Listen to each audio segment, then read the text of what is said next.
Justin Trudeau. The Justin Trudeau song. Oh, once upon a time, a man met a woman, and the woman and the man made love. A child was born, and the angels sang up there in the heavens above. Well, the boy grew tough with political horse, and the time has come. It's true! He's the next Prime Minister of Canada, and there really ain't nothing you can do. Coming to you from the West Coast, this is Politicos. Today is March 1st, 2018, and this is episode 75. Politicos is not edge of the seat exciting, but we're exceptionally well informed. If you haven't already, please make sure to subscribe and leave a review wherever you found us. Follow us on Facebook and Twitter, where we're at PoliticosPod, and support the show at patreon.com/politicos. Scott Delaneboom. And I'm Ian Bushfield. Today we're going to be doing lots of budget stuff. We're going to follow up some of the ongoing conversation about the BC budget, which passed today. We're going to look at the federal budget that was announced this week, and we'll run through a few quick takes and do the best of BC Poly as usual. First, of course, we have to thank our premier sponsors, Lindsay Teds and Blake Hodson, for helping make the show possible. Politicos is in partnership with BC Today, British Columbia's brand new daily newsletter dedicated exclusively to BC politics. Sign up for a free trial to have unique coverage of the BC legislature delivered to your inbox every morning. Listeners to Politicos will receive 25% off subscriptions when you enter the offer code POLITICOS. For your free 2-week trial of the newsletter, go to britishcolumbiatoday.ca. But before we get into our main content this week, we have a bit of an announcement, some housekeeping stuff related to that. Well, you had a bit of an announcement. Yes, I will be running for Vancouver City Council and seeking the MPA nomination. And I'm sure at some point we could do, maybe next week or the following, if we're low on content, we'll do a little interview style segment maybe on that. But you did put up a 2-minute statement on it, I guess, on the podcast. They can look for that. And you also have a piece in the Tyee. What's that about? I wrote a piece basically going over why I think it's time for a change at City Hall. We'll throw a link to that in the show notes. And yeah, the Tyee was nice enough to publish it, despite being a little outside of their normal wheelhouse in terms of the content. Yeah, I don't know how many NPA candidates they've ever had a statement from. We're still figuring out how to position the podcast in relation to this. Neither of us want this to be the Elect Scott Delaneboom podcast, as much as it's interesting and I'm enjoying watching you run. I think it's a great idea for you, even if there are things where I'm like, let's get that mansion tax and socialize all the housing. But again, we want our analysis here to be balanced and above reproach. We're willing to be partisan, but we don't want to be seen as, I don't know, hyper partisan maybe. Yeah, I think it's more of a case that, we have our opinions and we have our political biases, but we try not to let that overwhelm what we talk about. And, when you're running for office, that just isn't really the case. You got to be much more on message, keep hammering the points. And that's kind of just how it goes. And we don't want it to bleed over into what we talk about. So we're thinking about options. If you have great ideas for what we should do, we're going to keep talking about British Columbia stuff and federal politics. But if you think we should not talk anything to do with the city of Vancouver, or if you think we should launch a spin-off, or if you think we should just put a disclaimer at the start of every episode from now until the end of October, tweet at us, email us, you know where to find us. Leave a comment on our website, because you can do that. People have done it twice. Or on our Facebook page. And if you want to wish Scott good luck, where can they find you? So website, delaneboom.ca. That's DELANGEBOOM.ca.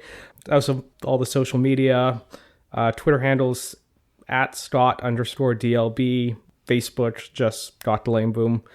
And yeah, follow me on those. We'll put all those links in the show notes. And if you want to get involved, the information's on the website. But right now, the biggest thing you can do is just get a membership in the NPA to vote in the nominations. Into our first segment, the one guy who didn't like the budget.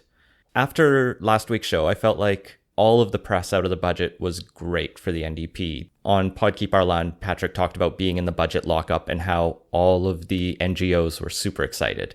And all of the unions and everyone was like pretty stoked. And even the Liberals' criticism was kind of muted. It was the token criticism. Yeah, and some of it was you didn't actually keep your promise, which I think we said at the time wasn't that big of a sticking point. Especially because it was promises the Liberals campaigned against. But the thing I did see develop over this last week on Twitter, particularly among, I forget whether it was Keith Baldry, Rob Shaw, Vaughn Palmer, one of those guys, got into like some Twitter rants about how some of these tax increases on the school assessment, I think it was specifically on houses over $3 million, that would, unfairly punish grandma who bought her house for $50,000 a while ago, and now it's worth $6 million, and she's going to have to pay thousands of dollars a year, and we're supposed to feel bad for her. Not noting that she can defer her taxes, as Tom Davidoff was pointing out, at essentially a subprime loan. So the government will encourage you to. This provoked a lot of backlash on Twitter. Justin McElroy wrote a few Twitter rants back at them, and then CBC said, "Hey Justin, why don't you write that into an editorial?" And he did, and that went viral. But I think the best part of this entire backlash was this guy David Thaw that came out talking about how much money he would personally lose and how bad it would be for him. And it got fantastic when Mike Smith in the province pointed out this is the same guy who 25 years ago made the exact same arguments when Glenn Clark pitched the same policy. Everything old is new again. Yeah, back when that $6 million home was a $370,000 home. So the NDP in 1993 was looking at raising the school taxes on homes assessed over $500,000 and scaling back some of the homeowners grants, something the NDP is also starting to think about talking about now. Thaw was at this rally where he called for Finance Minister Glenn Clark to resign, and I guess that pressure actually worked because the BC NDP caved on it, and Mike Smith describes it as the government folding like a cheap suitcase, cancelling the tax and apologizing for it. And Thaw goes back to Point Grey and celebrates to a hero's welcome in the hood. And so this guy whose house is now worth, I think, over $6 million is up to the same rhetoric. And it just still rings hollow to me. And maybe it's just the insensitive millennial, but it does feel like kind of a class war thing they've set up, or I don't think it's just millennials. I mean, I saw plenty of Gen Xers take similar tats on Twitter and everything else. So I think the real divide is probably more between the people who own those $6 million homes and everyone else who's feeling the pinch of the housing crisis. And it is really worth emphasizing, I think, that they don't have to pay this money yet. They can defer it until the property is sold. Yeah. And if that's sold when the estate is closed out, when the person dies, you just clear it out of that. And the point is their house is probably increased in value substantially more than this minor tax amount. And because of the way the interest rates have been set, the province is losing money. The city is losing money on these people. We're still subsidizing mansions, essentially. Well, it's Vancouver, so they're not actually mansions. They're just single-family homes that happen to be worth $6 million. Although this does also apply to the $15 and $20 and $30 million mansions out in Northwest Point Grey. So I'm still just not feeling the sympathy. The other part of it is those people aren't pitching any solutions to the housing crisis. So I'm fine if you want to complain, if you want to bitch and moan about a new tiny tax increase on your mansion, but come up with something else. Give us an alternative. I think the much more salient criticism around this tax was whether or not it applied to rentals, because when it was initially phrased in the budget document, it was just properties over $3 million.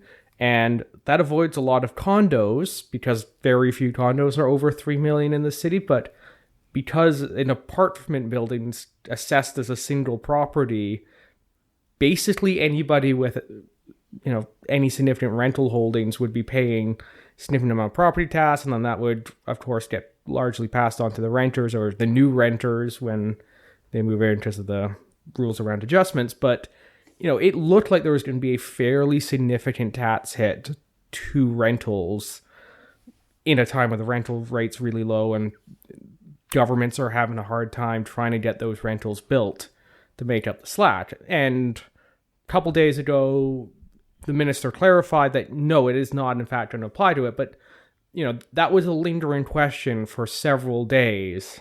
I guess when you put together a 30-point housing plan in a couple months, you miss something, a little typo. And that's why we have a parliamentary process to clear that up. I'm really glad they fixed that, of course, right? That makes no sense to jack up taxes on a apartment building, which will get passed right down to those renters. So good Yeah, cleanup. and that same building that would have been condos would have avoided the tax. So yeah, it made no sense. But it is one of those things that needed to be clarified, and I think the NDP took longer than they should have clarifying that. One of the things, though, that came out is Insights West actually did a poll on this budget pretty quickly, and where it sounded like in some of their early commentators, like I mentioned on Twitter and some of the early press, they managed to find the David Thaws and these other homeowners who are very grumpy and upset about this tax increase. But when Insights West polled British Columbians on the budget, most people really liked the budget, and specifically on these increased taxes on properties, 77% of British Columbians supported it, including 76% of homeowners and 72% of BC Liberal voters. It's just across the board support for this. And that was the lowest support of the new home taxes. The speculation tax and the expanding the foreign buyers tax both at 81%. The increase in the foreign buyers tax at 82% support. It's rare to get that many people on the same page on anything. Most people just looked at it and went, yeah, seems like something we should be at least trying. And I think that just speaks to the frustration British Columbians have had at the lack of action on this file for so long, that you put something out there, they go, good. I don't even care if it'll work. We're trying, at least finally. But some of the other elements were also widely popular. The seniors discount for the BC ferries was 77% support. The childcare benefit got 63% support. That rose to 87% support for people with young children. And perhaps the most controversial element was this decision to replace the MSP with the payroll tax, like we talked with Lindsay Teds last week. But still 61% of British Columbians supported that. That was mostly New Democrats, 77% of their voters, and 59% of Greens. But still half of BC Liberals were like, yeah, this is fine. And that probably reflects maybe it's not the way they would have chosen it. And maybe the Liberal arguments about the inefficiency and the negatives of payroll taxes hadn't really trickled down to the voters, and that message hadn't gotten out there. It is a little technical, so I can definitely understand why, some voters maybe not as aware of what the trade-offs are. I mean, probably a bunch think it's still worth the trade-off. Just the MSP was not a great system anyway. It's one of the worst taxes out there. Yes, and payroll taxes aren't great, but they're less bad. You don't see them as a employee. You just see that you're... Yes, but the downside of taxes is that, the person physically cutting the check isn't necessarily the person bearing the costs. So overall, the budget was pretty popular, but like any situation, the media is very good at finding a couple grumpy people and giving them, I guess, undue amounts of attention this week. That's not to say we shouldn't have criticism of the budget out there. And one person who tried to criticize it was Liberal MLA Mike Morris, who went on a radio station, I think in Prince George, and he started talking about this $50 million that the government has set aside for Indigenous language preservation. We've talked about this a couple times. He thinks this would have been better spent for a couple hundred extra police officers in rural BC and in First Nations communities to help address the sexual violence and domestic abuse that we have in those communities. And he clarified, or tried to clarify, what he meant in the legislature by saying, here we have people suffering every day from alcohol abuse, domestic violence, sexual abuse, and preserving language is a higher priority than putting that money into extra policing resources. From a risk management perspective, I think this really needs to be re-examined. Now, Morris is an ex-cop, and so maybe this is a situation where all he sees are nails and he's a hammer, so going to approach it with just throw more police at it. But I did see a lot of Indigenous people and other people working for reconciliation in this province really criticize him for sort of doubling down on the negative stereotypes of First Nations communities and wanting to just throw more policing at it, when the Truth and Reconciliation Commission's calls to action do say we need to do things like preserve language and culture as a way to rebuild people's identity and make them, feel like they have a purpose, which is a good way to kind of reduce crime and all these other things anyway. Throwing more cops at things hasn't generally solved problems. Yeah, I mean, there's some of the statistics around First Nations and some of the issues you highlighted. Yeah, it's pretty terrible, but this might be a case of sort of kind of identifying a problem and just completely missing on a solution. And doing so in a very kind of heavy-handed and insensitive way.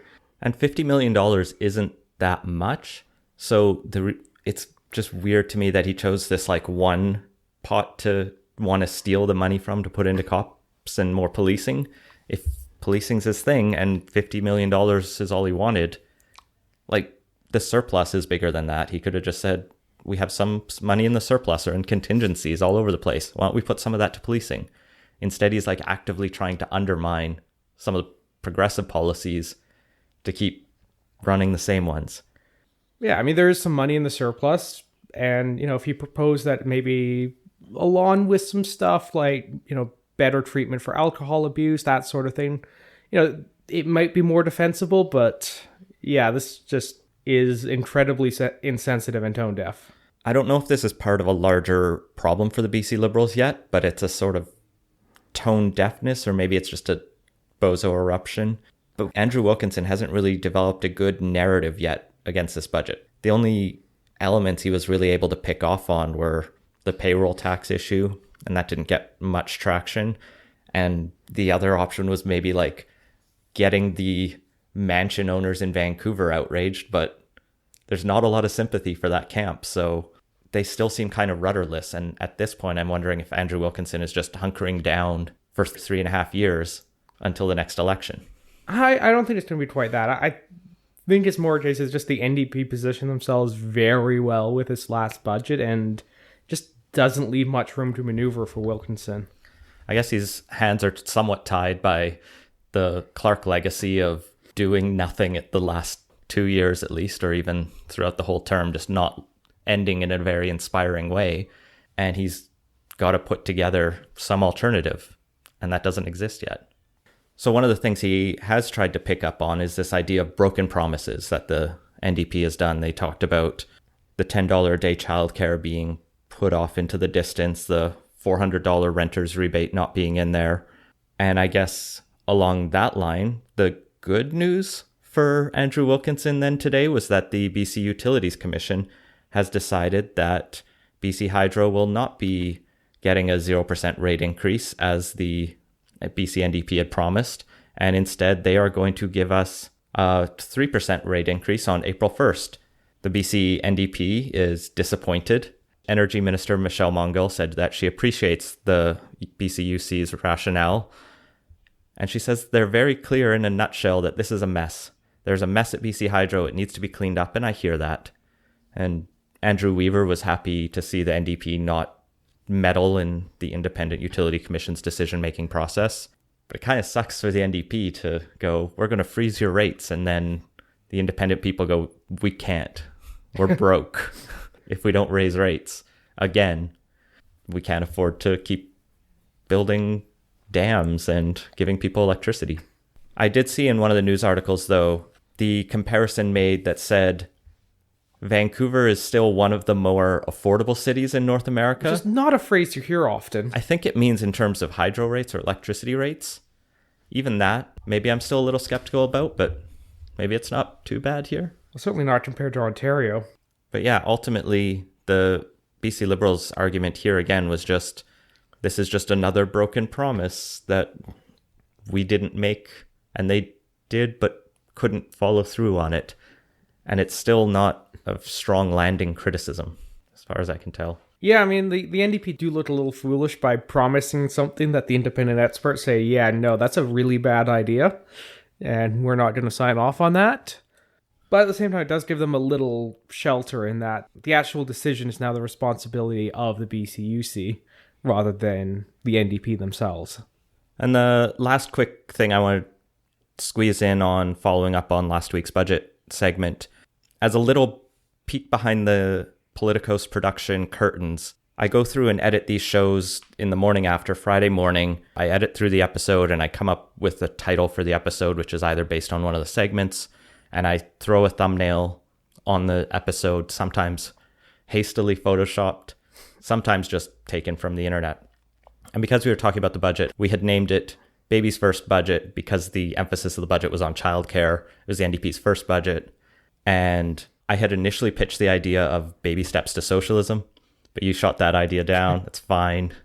We try to work on a consensus on our bad naming jokes. But when I put the image on there, I pulled one from the budget announcement, which was Carol James speaking. And people pointed out pretty quickly on Twitter, it looked like we were trying to demean her. And I just want to be perfectly clear, we weren't trying to demean her as a woman in politics or her capabilities as a finance minister. We were trying to make a bad joke and it didn't land. So I'm sorry. I changed the image to a thumbnail that just showed the childcare thing from the budget and reached out to the couple people and thanked them for their input. And if we ever fuck up like that again, it's probably my fault. Just tell me and I'll fix it. Moving on to segment 2, a double plus good budget. Federal government put out their budget this past Tuesday, and it was pitched as the first feminist budget. A bit of a different tack than the Liberals' last 2 budgets. Although the middle class to get at least sacking billing in the subtitle of the budget. The headline was Equality Plus Growth.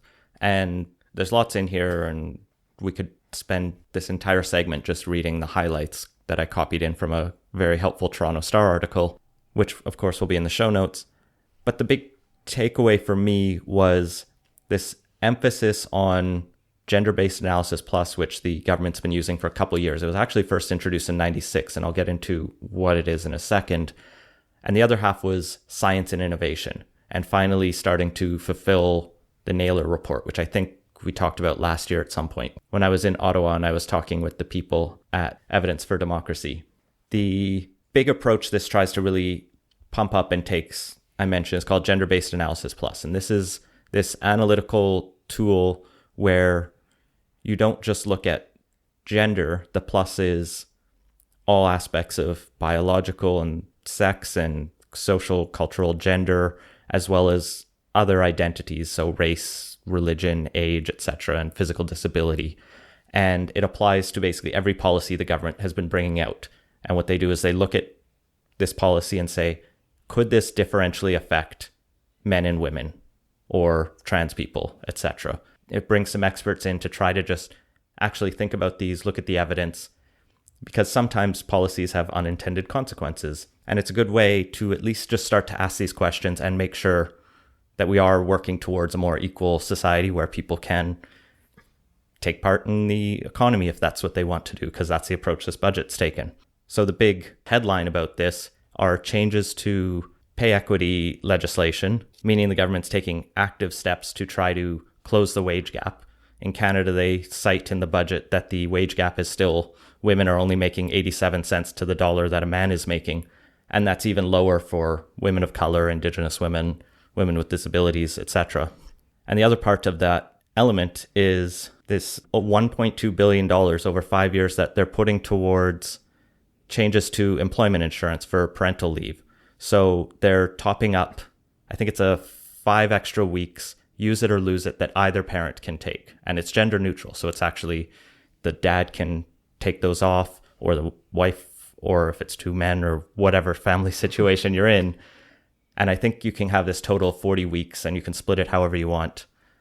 And the goal there is to say it's based on something Quebec has done to really encourage either parent to take the time off if they want in an equal fashion. And it actually has changed the burden, which was usually the mother was always taking time off. And that sets her earning potential over her life down. Because if you're getting regular pay increases and then you take 6 months or a year off to help raise your baby, then you're 6 months to a year behind a male counterpart who didn't. So this sort of evens the workload, accounts for a lot of the hidden work being done by women in homes that hasn't really been recognized by society. And it's a good sort of evidence-based step. Now, is it big enough? I'm not sure. I'm not the expert on this. Maybe we'll get Kevin Milligan, who's actually done some research on this exact kind of stuff and childcare stuff. But I think it's a positive step. So that analysis spins throughout the rest of the budget. So they throw lots of money, like I said, at fundamental science and research in Canada, like $3.2 billion over 5 years for Canada Research Chairs and building up big data and supporting granting councils. And there's $2.6 billion over 5 years to promote scientific innovation, but also gender equality. So they're tying this gender-based approach to everything. And so we're putting more money into science, but we're also making sure women get more of a chance to succeed in science, because if anything, the Me Too movement has shown us recently that there's still a lot of sexual harassment in science and general underrepresentation. Like, you did an engineering degree, I did an engineering degree. They weren't very women-friendly disciplines. I did an engineering degree at RMC, so that's 2 hits against it. Yeah, it was not a diverse classroom.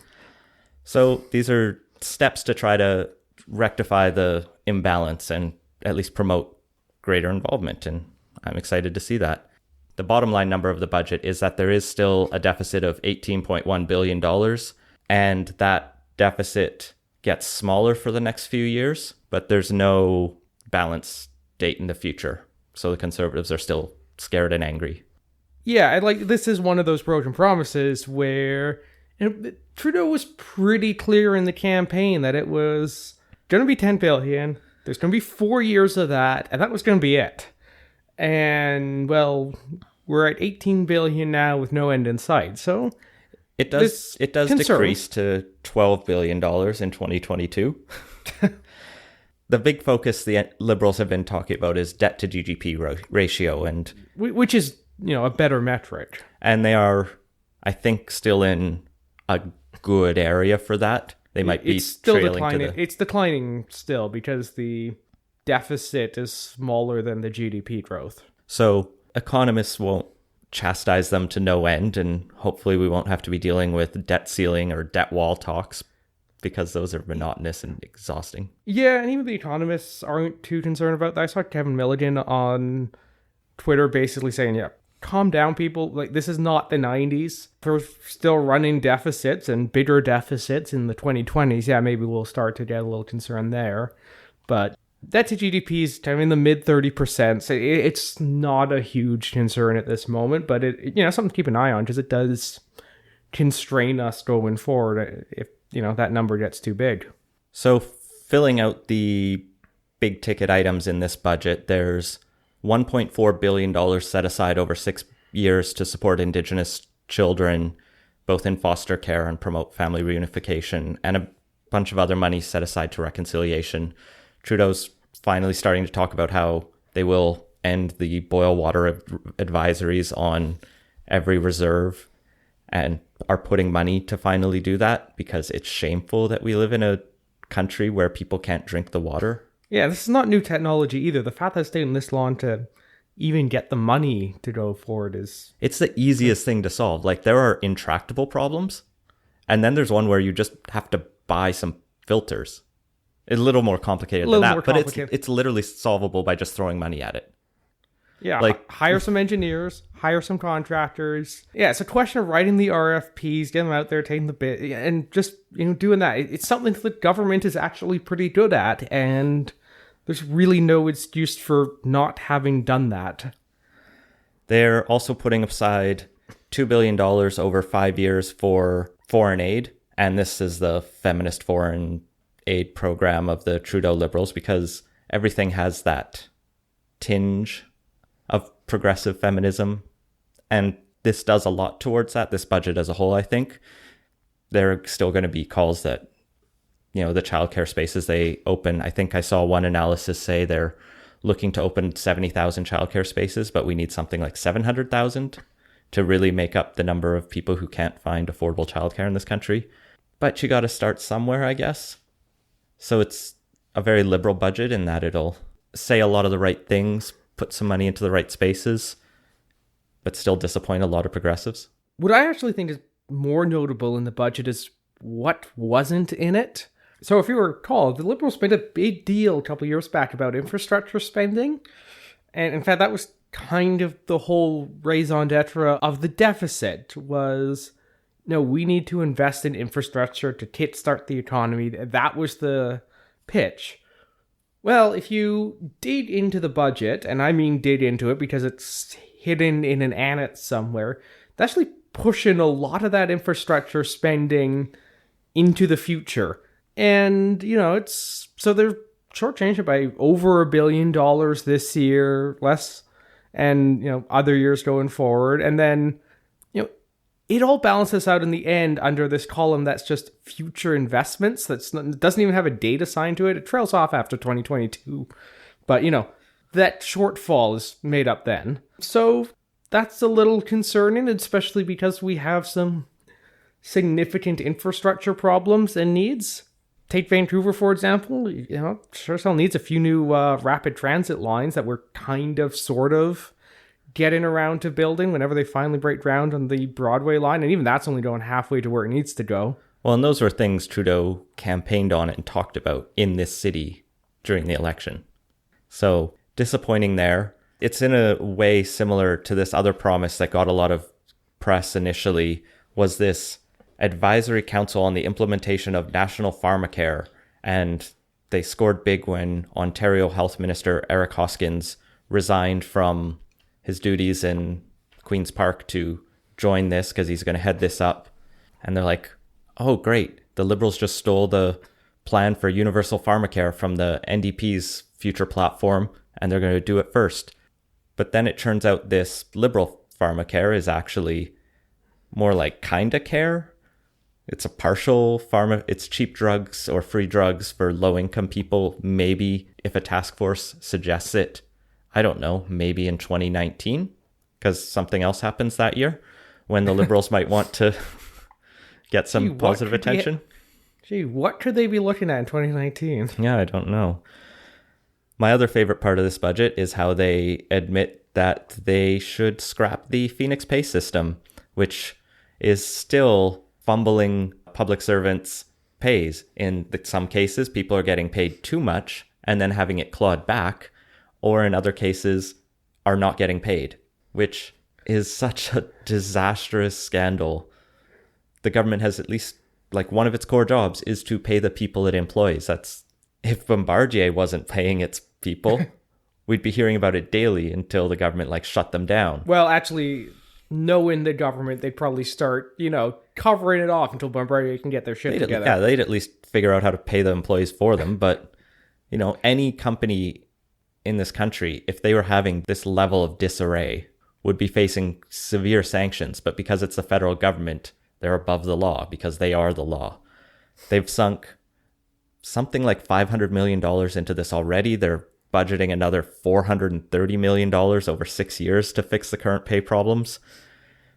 There's also been some memos recently discovered about how they could have known about this, because this is the same system that I think Australia adopted a few years ago and then abandoned very quickly when it turned out it's terrible and doesn't work.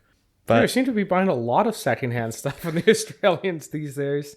So there's that ongoing story. The other story that sort of keeps coming back is this budget implements the income sprinkling, passive investment income, and small business tax rates that I think were being initially rolled out last fall and were hyper controversial, and now everyone's just kind of given up on debating them, I guess. Because I just noticed it in a footnote. I was like, oh yeah, I remember that story. The Conservatives were screaming bloody murder every day for 6 weeks. And now it's just, they're just doing it. The Conservatives lost the fight on it. And the only other thing that really struck my eye in there's a lot of other little things, but is they're putting some more money and finally filling in this, how do we fix journalism in this country? One of the Trudeau government footnote promises was this idea that, the reality is newspapers in this country, notably Post-Media, are dying a painful and slow death as investors bleed it dry. And local journalism is evaporating as media outlets can't afford to hire them because people are expensive to employ and no one is paying for journalism except our lovely patrons. But we're not journalists, we're commentators and recyclers. So the federal government is putting $172 million over 5 years to this Canada Media Fund to foster the growth of Canadian-produced content, and $50 million over 5 years to support local journalism in underserved communities. There'd been some suggestion in advance in some previous reports that the government might bail out Post Media and some of these big newspaper chains, and people like Jesse Brown on Canada Land were super offended by this idea, and me personally, because Post Media is garbage and kind of does need to die. But I don't want all the people who work there to lose their job.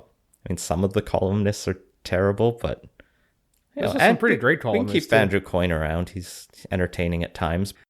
And so this bailout isn't really a bailout. It's a tiny amount of money that won't save Post Media, but maybe it will help support some local journalism. And there's a bit of interesting changes in there about talking about reforming structure of journalism to allow charitable journalism to happen in this country. Because I don't know if I've done a rant on this show yet about how terrible our charitable law is, because we don't have one. We rely on 19th century case law from England, which means this is serious. This comes out of the Pemsel case out of the House of Lords, and the categories of charities they use come from the Magna fucking Carta. So it makes no sense. Every other democracy in the world has a charities law, and Canada relies on this garbage old precedent. But the Liberals have promised to reform that, partially because of the political advocacy stuff. But here they want to expand it and give a charitable status to journalistic institutions, because the US has some great examples of nonprofits that are doing investigative journalism. Or some of the models being talked about are maybe your local newspaper spins off a foundation that supports investigative journalism in that area. So I heard an example used like the Winnipeg Free Press, a town that's got a medium market but isn't Vancouver or Toronto where they can really support a daily newspaper, but you could maybe get some money thrown at it with some tax receipts and make it work. And it's just a good idea. Of course, it upsets me because I need to see broader charities reform that they've promised and haven't done yet. Also, the Liberals are going to try to fix the softwood lumber industry with $191 million over 5 years. But anyway, those were my highlights from the budget. Anything else catch your eye? Yeah, well, when circling back to the stuff that's notable for what's not in there, defense, which is our largest single department by expenditure, doesn't really get mentioned, which is interesting because we're, in theory, buying a lot of new equipment that we need, or at least has been promised. No, we're not. Yes, well, hence the in theory. Or at least promised it maybe after the next election. We'll see. So yeah, our largest department doesn't really get any mention, despite some fairly significant ongoing operational and capital expenditures. So yeah, other than spending $500 million over the next 5 years on cybersecurity, there just, isn't a whole lot in there around defense, which is a very interesting omission. I think the reality is defense doesn't move votes and doesn't really fit with the Trudeau image. What does he got to win by? Well, it should at least get mentioned somewhere in there, and this is the things we're doing. I mean, even important policy areas should at least get a mention in the budget on what's happening with it, even if it isn't like a highlight or anything. In theory, the budget is the thing we're, just what we're supposed to be spending money on this year, not the, hey, look at how great we are about all of these policies we're putting in place, which is, what it's turned into. But I would like to see it go back more to a, this is actually what we're taking in, what we're putting out, and here are some policy tweaks we're making as well. So the budget throws a bunch of money at a bunch of places. I saw some people trying to describe it as like a grab bag of things, where you could talk about the BC budget, for example, in terms of housing and childcare. Two big things they hit out of the park. The federal budget, I think the main thing here that I saw, at least in it, was this gender-based analysis and science spending. There is lots of other big spending in here, and that's why some people, I think, got overwhelmed, because if you're the federal government, you can't just focus on two things really well, because you have a whole country to run. But I think this is not a bad budget for the Trudeau Liberals to drop on their third year of their first term. There are places where the Conservatives will say the deficit's too high, and the NDP is going to be frustrated that things don't go far enough, or are pretty much all pitched to be election platforms that they're going to have to run against next time. But realistically, it's probably a politically smart budget. Moving into our quick takes, the BC government rolled out its consultation on how it's going to manage oil spill regulations and adjust them to be more strict. This is largely seen as part of the strategy to restrict Kinder Morgan's pipeline expansion, but George Heyman, the environment minister, confidently reassures us that this is about all spills, including some random one that happened in the north at one time, and would apply to both pipelines and also rail traffic and any other way we ship oil across the province. So the top line items of this proposal are that if a spill happened near a populated area, the company responsible would have 2 hours to start analyzing and doing a cleanup. If it's in the middle of buttfuck nowhere, they'd have 4 hours. There's another proposal around making sure there are enhanced response plans for geographically sensitive areas. So if your oil pipeline goes near salmon streams or freshwater sources, you need to be able to say what you will do to protect those sensitive spaces. There's another part that goes into how do we compensate the victims of an oil spill if it happens? How much money essentially should we force Kinder Morgan to pay out when it happens, if it happens? And another section that gets into what kind of tools does the provincial government have in its regulatory pocket for marine response? Because most of the fisheries and oceans jurisdiction lands in the federal government's lap, but the provincial government wants the ability to step on that ground. What's not in here is, I think, the most poignant piece, which is any mention of bans on increasing diluted bitumen shipments through the province until more science on what a spill would mean in freshwater, because that's what John Horgan has referred to the BC Supreme Court, or will be referring. So this is a policy proposal. It's on the government's engagement website, and we'll throw a link in the show notes. It'll be up there for 60 days, as starting from February 28th, I think. And they're also going to be doing targeted engagements with industry, First Nations, and communities around the province. And they're aiming to get regulations ready for cabinet by 2019. So the block this week reminded everyone that, yeah, they're actually still around, or at least are right now, but might not be much longer, as 7 of the 10 block MPs quit, saying they had no confidence in Martine Ouellette, who is the current leader, although not an MP, and actually just still chilling out in the National Assembly in Quebec City. Everything about this story is hilarious, and it's another successive week in Canadian politics of which province is going to be the silliest. We had Ontario's couple weeks there. Month-long eruption that still isn't over yet. We had a couple dumb trade wars involving Alberta, and now we have 70% of the party's MPs quitting because they basically thought Ouellette was too tyrannical. And these aren't just the fringe MPs. These are like the bloc stalwarts. So one of the people in there is Louis Plamondon, who was elected in 1984, before either of us were born. And he has been with the Bloc Québécois for 25 years. And he's just like, no, I'm done with this party now. Another was Rio Fortin, who was a past interim leader. Fortin's quote about Ouellette is awesome because he says, Ouellette would like us to talk and talk about sovereignty, about independence of Quebec. I will say in every and all sentences, we believe that we have to make the real promotion by explaining why Quebec should be independent. What's the problem with the actual constitution, with the government and that system? Basically, Ouellette's approach was the Bloc isn't separatist enough. And her argument for staying in the Quebec legislature was that she wanted like a foot in both doors. I think it was basically she's so separatist, she doesn't believe in Canada. So sitting in Parliament would be like an affront to her, but she's happy to have 10 minions, well, 3 now.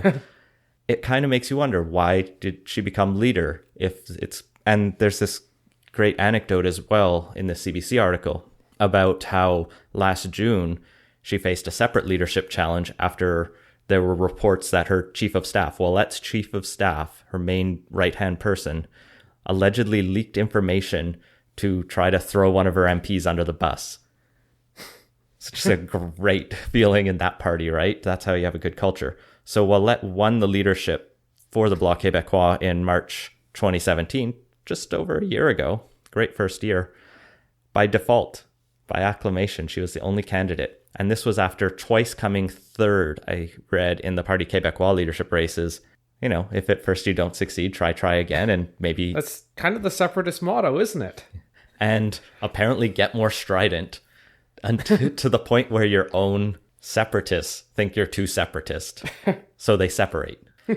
So everyone's had a good round of laughter at this. I think the Beaverton ran with it, saying that the separating Bloc MPs are still going to be using the Bloc's military and currency going forward.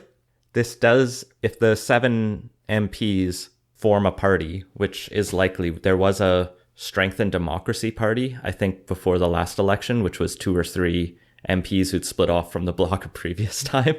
They've not had a good run since the NDP destroyed them in 2011. They actually came back from 4 MPs to 10 in this last election in 2015, and now they're down to 3. And so the 7 MPs could form the 4th largest party. The Bloc will be the 5th, and Elizabeth May is now down to the 6th place party of 1. Yeah, the Bloc has sure fallen since the time they were official opposition. Well, just think about the last time you heard about the Bloc Québécois.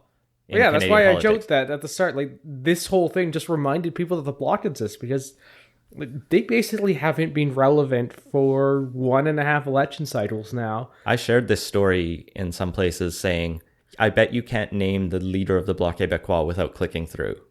Yeah, and maybe that's an English media bias.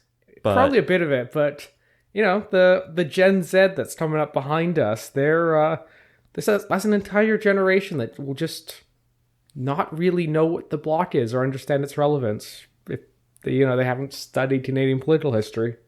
Well, if that story was silly, this next one we put in because we'd never seen anything quite as ridiculous.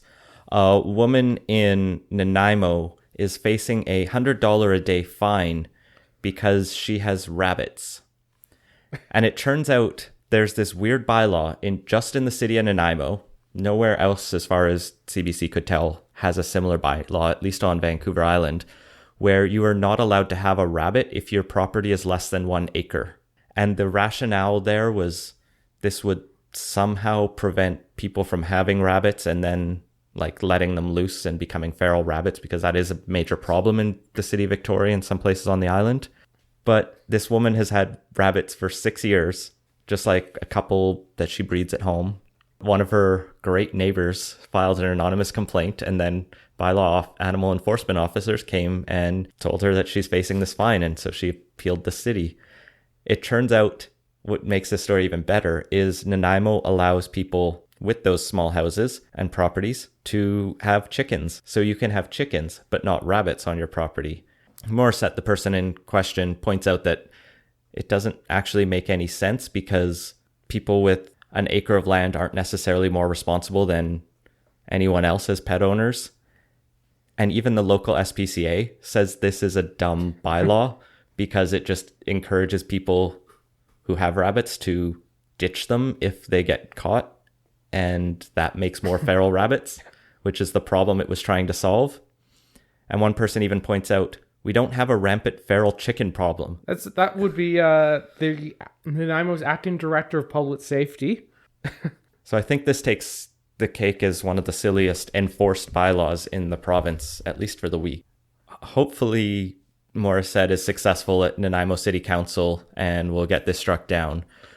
We also know there have been a string of other really weird stories out of Nanaimo that have been on our periphery, but municipal politics can be so hard to get into that we're going to try and find someone to break it down, because there are weird stories about corruption in that city hall that, you just can't access if you're not there understanding what's going on. So I'm sure it's amazing, but yeah, it gets a little inside baseball for two outsiders to talk about. If you're a listener who lives in Nanaimo and gets it or knows what's going on and wants to come on the show, shoot us an email and we'll talk. two cats who live and play with the sheep. Their farm cats are actually about the same age as my two city cats, but they're twice the size and about 10 times as tough. Their cats actually sleep, by the way. Their cats sleep with the sheep during the winter outside, and they actually ride the sheep out to pasture. It is the most adorable thing. I know, skeptical looks coming from the other side. There are actually photos of their cats perched on top of these sheep riding out to pasture. And closing off with this week's Best of BC Polly, I think one of the most popular tweets this week came after Bowen Ma was in the legislature, and you just heard the clip of her talking about cats. And people were sort of asking her about what's her deal with cats all week. And so she tweeted finally, and you can find her at Bowen Ma. Someone joked that I might be in the running for the MLA who has talked the most about cats in the chamber this term, but how could I not? Look, this BC farm cat hitches a ride on its sheep friend out to pasture in the morning. Support BC agriculture, hashtag buy BC, hashtag feed BC, hashtag grow BC, hashtag BC Polly. And she has a picture of a brown sheep with this adorable white cat sitting on its back. And you can't help but go, aw. And so this is just an endearing, heartwarming tweet, in my eyes. It's not particularly hilarious, but... And I just got to give her credit for never going off message with the end bit of that tweet there. Next up, Craig Van de Veen had some thoughts on the fuel spill from HMCS Calgary that happened this week just off Vancouver Island.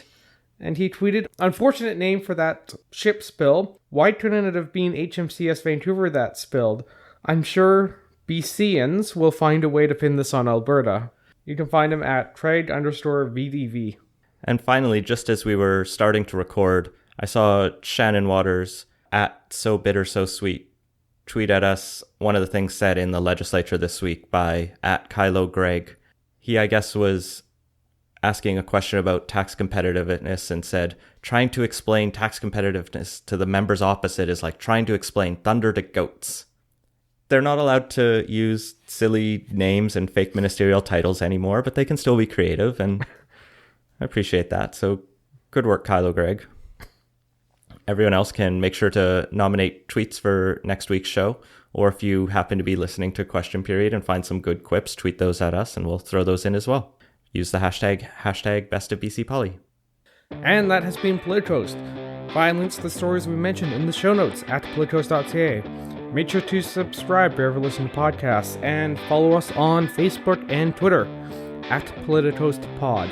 Leave us a review and let us know what you think. Support the show and get early access to our interviews at patreon.com/politicos. And if you have ideas for the show, feel free to send them to us. Thanks for listening. And if apologies offend you, fuck off.